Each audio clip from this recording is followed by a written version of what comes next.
How's it going, my spicy bakers? Hope you're having a great day so far. Today, I have another awesome rough puff pastry recipe for you. We're gonna make some Jamaican beef patties. So let's go to the kitchen and get started.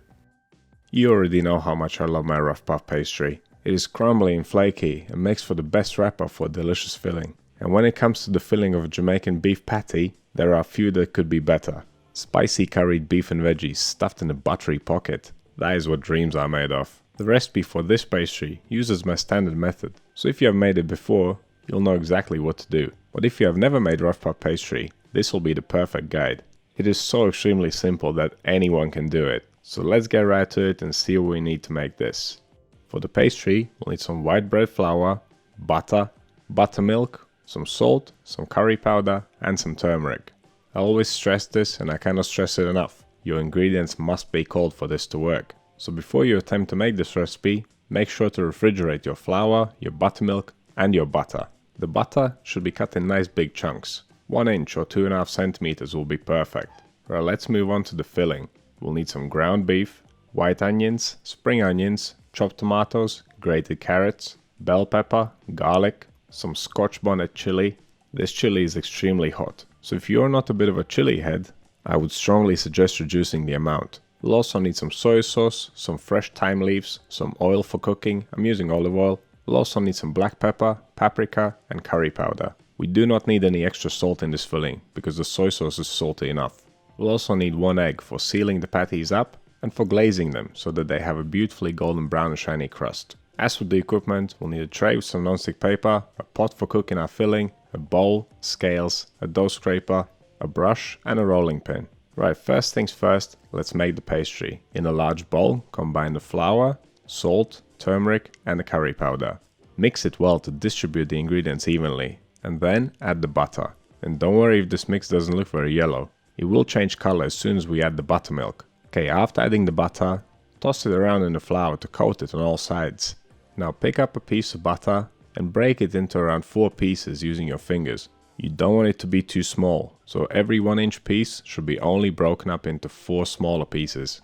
Keep at it until you have broken up all the butter cubes. This is how it should look once you're done. You can see it's still nice and chunky. Now add the buttermilk, grab your dough scraper and mix it all together. The buttermilk gives the pastry a slight acidity. You can swap it for milk if you want. You can find details about that in the written recipe.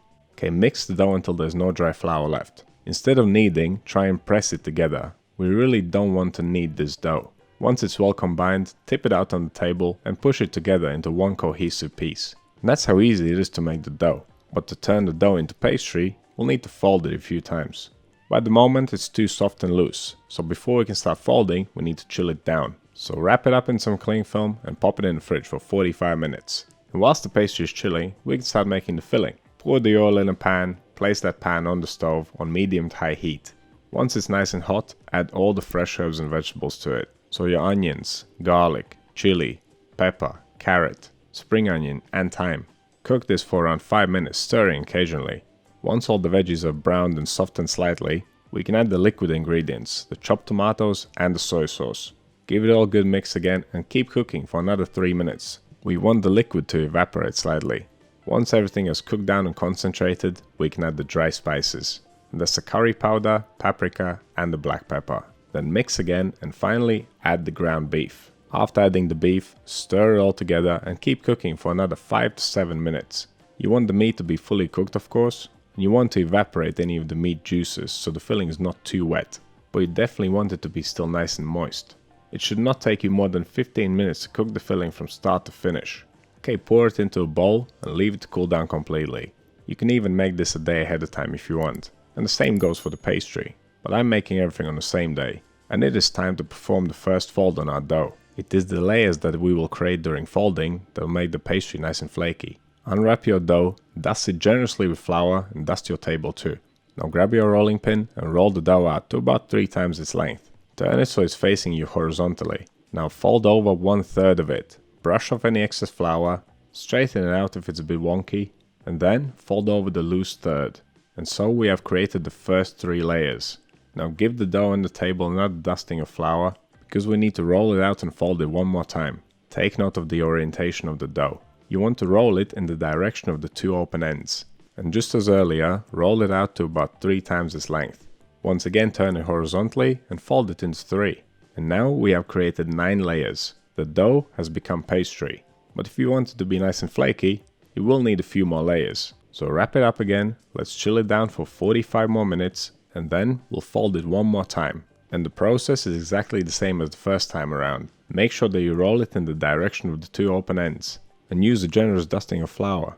Then roll the dough out to 3 times its length, fold it into 3, roll it out again, and fold it up one more time. And this should result in about 81 layers, technically anyway. Of course our layers are not perfect because this is rough puff pastry. After folding, we need to chill it down one more time before we can use it. Whilst the dough is chilling down, preheat your oven, 200 degrees Celsius, fan off, and that's 392 Fahrenheit. 45 minutes later, we are ready to make some patties. Roll the dough out to a large square. You want to be able to fit 4 cutters on it. I'm using a 15 cm or 6 inch diameter bowl. You can also use a saucer, and if you want you can make your patties smaller. To cut them you can use a knife or a pizza wheel. If you are going to use a knife, do not mess up your table. You can move the dough to a chopping board, or try and be extra gentle, use a butter knife.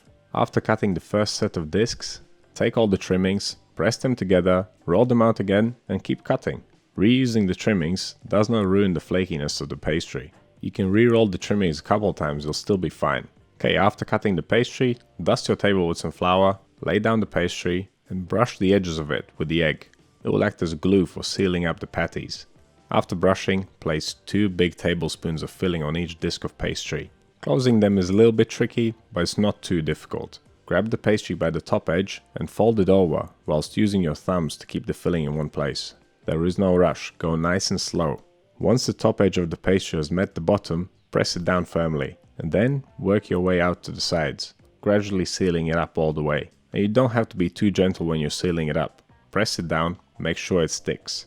The recipe makes double the amount of filling, so you can double the dough to make 12 patties, or you can cut the ingredients for the filling in half. This filling is so tasty that I decided to make more.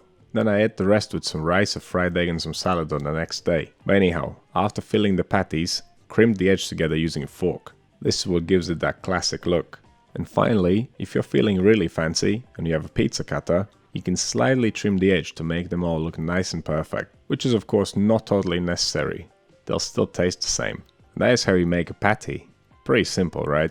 I bet you could make these even if you have never made rough puff pastry before. Okay, after trimming your patties, clean down the mess. Place them on a non-stick paper covered tray, brush them generously with the egg, then using scissors or a knife, cut a little vent hole in each patty. This will prevent it from bursting open. And that is it. Now these bad boys are ready for the oven, so let's get them in there. They do take a while to bake, so count on around 30 minutes. You can turn the tray around halfway through the bake to get a nice even color. I just love these time-lapse shots. If you haven't already, check out the bread baking time-lapse compilation video I made. Okay, our patties are ready. I just love the rustic look that the cracks give to the surface, and that beautiful golden brown color, and of course the shine. They also smelled amazing, of course. Just let them cool down slightly before you crack them open and bite into them. It'll be an absolute flavor explosion. This might just be my favorite rough puff pastry recipe so far. I am a bit of a chili head, so this is right up my street. I really hope you will give it a go. And who knows, perhaps try out some more rough puff pastry ideas. So what do you think of this recipe? What's your favorite use for rough puff pastry? Let me know down in the comments. If you want to see more videos like this one, click over here. Subscribe to the channel, click right here. That's all I have for you today. Thank you so much for watching. I'll see you in the next one.